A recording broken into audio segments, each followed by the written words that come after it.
Hello everyone, today I will tell true horror stories about everyday life. Don't forget to like and subscribe to the channel.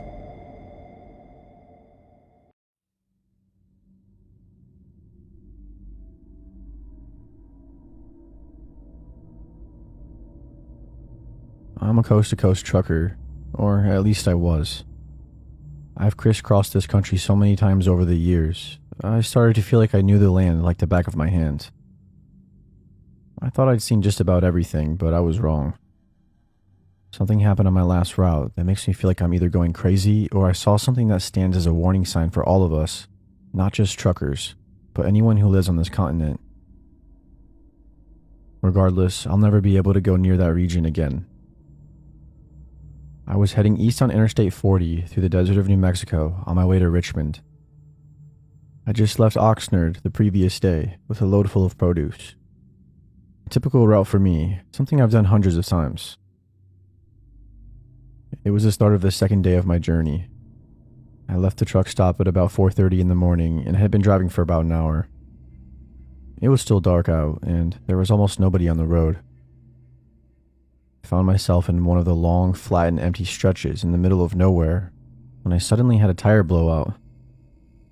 It wasn't my first time, so I knew what to do and eased the truck off the road, and I came to an easy stop.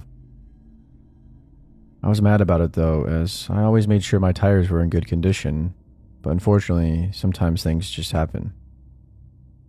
I put my hazards on and I got out to put reflectors on the shoulder and inspect the damage to see if it was something I could manage myself or if I would need roadside assistance. As I suspected, the tire was shredded, but I had a spare and everything I needed to change it. I was just about to lose a few hours of time. That and the night wind was blowing hard and cold. On second thought, I decided that even though I had a big magnetic flashlight, I should just wait for sunrise, since it wasn't far off. While I was waiting, I figured I'd have a few cigarettes to calm myself down. I opened my passenger side door to block the wind and I sat up on the step, just looking out at the big dark emptiness and all the stars while I blew smoke at it. It was quiet, immensely quiet. I went through several cigarettes, and when I was done, I just flicked the butts into the scrubland. Admittedly, that was an irresponsible thing to do, but I got my comeuppance. A huge gust of wind came and slammed the door shut right on me. I didn't have time to get out of the way, so I got smacked right in the face. What's worse, I had a lit cigarette in my hand as I tried to stop the door and shield my face, but it just got pushed into my lips and gave me a nasty burn. I shoved the door off of me and I stumbled onto the shoulder, kicking and cursing the pain away, thinking this trip was starting off pretty terribly. Then another cold blast of wind came from the northeast, seemingly just to add insult to injury. I turned to shake my fist at it for my lack of anything else I could do, when I saw something on the horizon. It looked like a person, but they were glowing. Otherwise, there's no way I would have been able to see them in the darkness. The sight of them gave me chills on its own. They were standing at the apex of the slight incline I was on, maybe a mile or two away. They were small, but I could still make it out when I squinted. They were actually standing in the middle of the road. I looked on as they raised their hand into the air. They were holding something up like it was a spear. Then, gradually, more people started showing up behind him, and either side of him, coming to stand with him at the top of the rise, all glowing the same impossible glow, and they were all waving objects in the air. There must have been 30 or 40 of them in all. Finally, it became obvious that they were threatening me with their weapons, spears, axes, and bows. In this moment, I felt frozen. An immense roar erupted from the army as they all charged forward at once. Whatever distance between us was about to be cleared in a matter of minutes. Their speed was unnatural, supernatural almost. Panicking, I felt the only thing I could do was climb in my cab and hide. But when I climbed up and tried to open the door, I had somehow locked myself out, and my keys were still in the cab. I kicked myself for being so dumb, but nothing was stopping this army of phantoms from running towards me. I turned back to face them, figuring if I died, I wouldn't die running or hiding. I would just face my demise head on. Within moments, they were just seconds away. They sped across the land like the wind itself, wailing battle cries and ready to tear me apart with their primitive weapons. My epiphany came in the last moments. These were lost souls of the Native Americans who died defending this land, which meant everything to them, but nothing to me. Just an endless expanse of dust and shrubs to pave a road across and drive through it without even stopping to appreciate it. I almost thought I deserved it. Even if I didn't do the killing or the paving, I did the driving over their graves, over and over again. No wonder why they blew out my tire, I thought. But then, God arrived with the rising sun, and as the first light of the day touched their hollow glow, they all evaporated into thin desert mist, the wispiest morning dew in existence. A gust of wind charged right through me, and I was almost swept off my feet. I stood there in awe, then watching the desert sunrise until a truck came rushing by and broke me from my trance. For the first time, at that moment, I thought to myself, what a god-awful noise that is.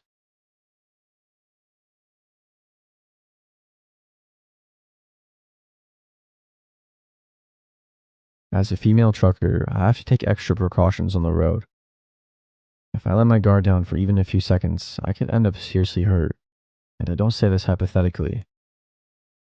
Once while I was stopped at a rest area, doing some routine checks on my vehicle, I thought I caught a glimpse of a shady-looking man wandering around the truck parking lot.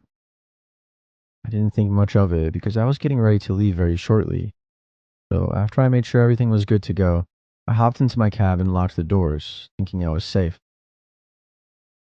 It took a minute or two to look through my phone and queue up a podcast before getting on the road, and then I was off. Everything was business as usual for the next few hours. Then I was ready for a fill-up. I rolled into the station and started pumping the diesel into my driver's side tank, still completely unaware that anything was amiss.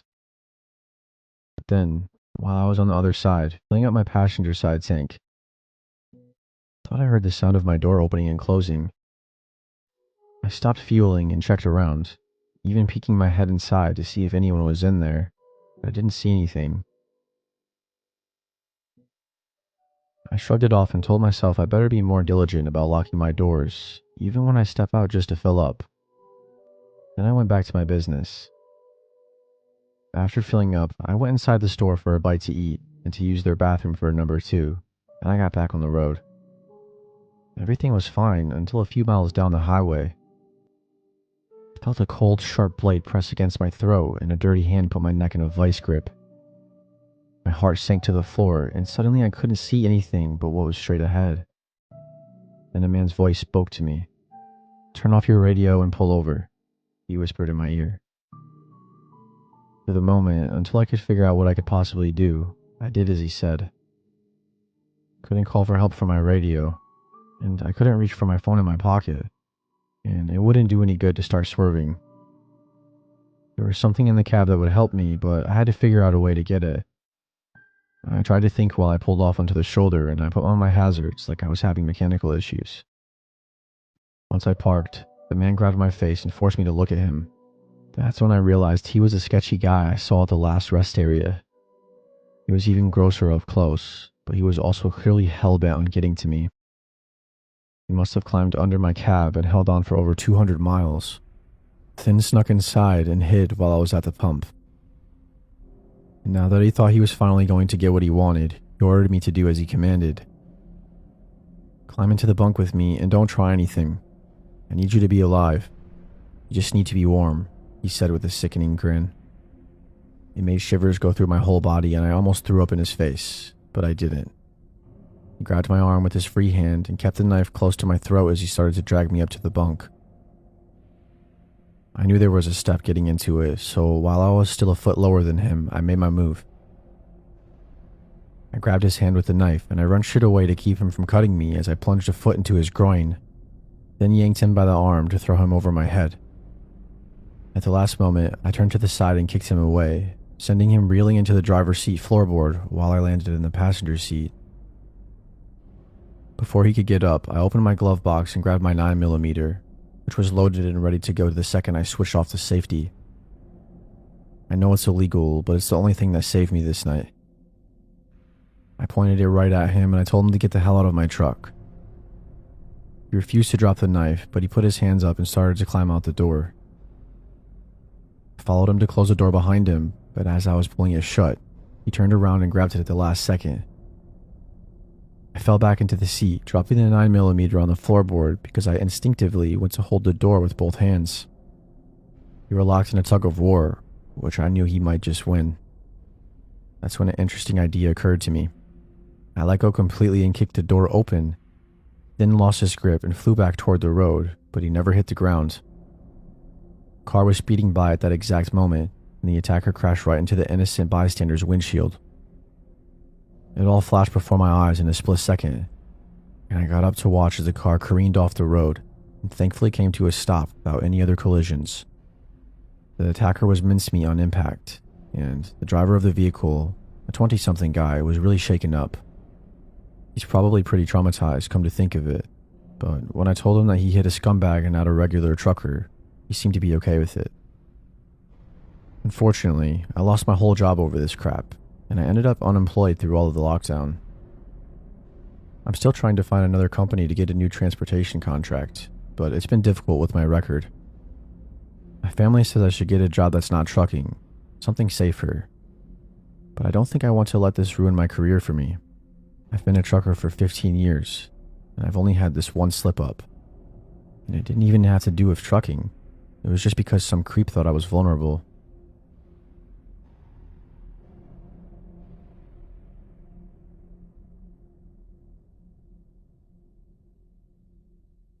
When I started out trucking, an old-timer I met at Love's once told me to never tell anybody what I was hauling, no matter how valuable I did or didn't think it was. I thought he was just old and paranoid, as I'd never really heard of truck robberies being a realistic issue, but I shouldn't have taken the old man's wisdom for granted. I had only been trucking for a few years, and I really loved doing it. Now I'm pretty much barred from trucking for the rest of my life, unless I manage to save up enough money somehow to buy my own instead of renting under a contract. My series of errors began when I started driving through the middle of the night to avoid traffic and have a smoother ride. People always told me that was all good until I broke down at 2 a.m. in the middle of nowhere, but I discovered it leaves you more vulnerable for more than that reason alone. One night, I was taking a break at one of the sketchiest rest stops I've ever been to. It was about 3 o'clock in the morning and I needed to take a rest before going on any further, but I didn't expect this place to suck as much as it did. It almost looked abandoned, and there was barely anyone stopped there. Should have had the sense to just roll on through and take the next stop, but I didn't feel like it. I parked and pissed, and I shut my eyes for a few minutes. Then I spotted a vending machine in the building and I wanted to check it out. You know, maybe get a snack or a coffee or something. I was looking for something to buy when a man came out of the bathroom and approached me. He looked like he was in some kind of biker gang with the obvious leather jacket and the tattoos. "Don't bother," he said. "They're all busted." "Oh, well, I don't really need any of it anyway," I said. Then the man reached into his jacket and my heart jumped for a second. But instead of pulling out a weapon, he pulled out a flask and offered it to me. "This is what you really need, isn't it?" he asked. "Oh, no thanks," I declined. "I have to get back on the road." "Suit yourself." The man then shrugged and took a swig from the flask. "Well then, good night," I said as I turned around and started walking back to my truck. The man didn't follow me, but he didn't accept that I wanted the conversation to be over. "That's your truck out there?" he hollered. I stopped and pivoted back to look. "Yep," I replied. "What are you hauling?" he asked. At that moment, I remembered what that old-timer had told me, not to let anyone know if you've got something valuable in your trailer. I stammered for an instant, looking for a lie that would sound true. "Oh, just some toilet paper," I finally hollered back. "Just toilet paper, huh?" The man chuckled and smirked, and just by the look on his face, I knew he could tell I was lying.